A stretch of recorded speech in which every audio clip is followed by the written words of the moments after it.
next evening. Today followed the pattern the sun established yesterday. We made steady progress through the rich farmlands of the Jordan Valley.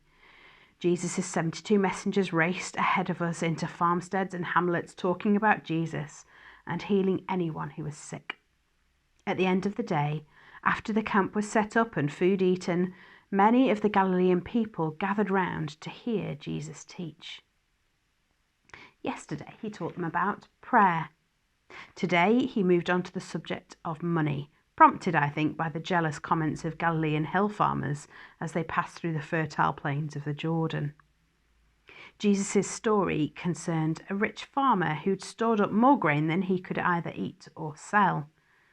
But God visited him in the night and said, "You fool, your life ends tonight, but what have you got to show for it?" One more day. Another day travelling on foot.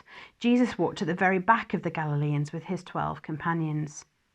His mood has been calm since we crossed the Jordan.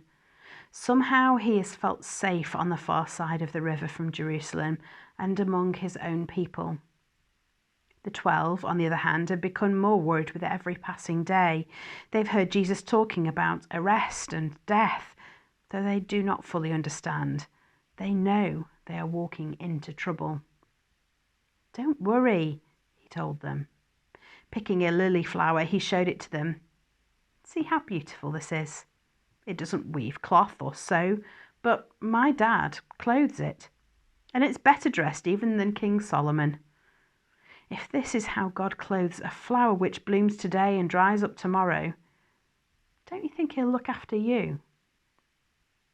I'm amazed at the son's lightness of spirit. I wondered if I was no longer linked into his emotions and expected that Jesus would still be struggling, but somewhere in his troubles, he's found a deep well of his Father's love and is sharing it with those around him. "Don't be afraid, little flock," he told a catch of burly fishermen. "Your Father is pleased to give you his kingdom." As I write, Jesus is having supper with his family sitting next to his mother. Angels are inclined to look down on human communication for being rather clumsy. But what a wonder it is to see mother and son side by side, sharing one another's deepest feelings. They have barely exchanged a word all evening, and yet the interplay of their love for one another is devastatingly profound. I believe that I'm seeing a tiny glimpse of what my boss so loves in these awkward creatures.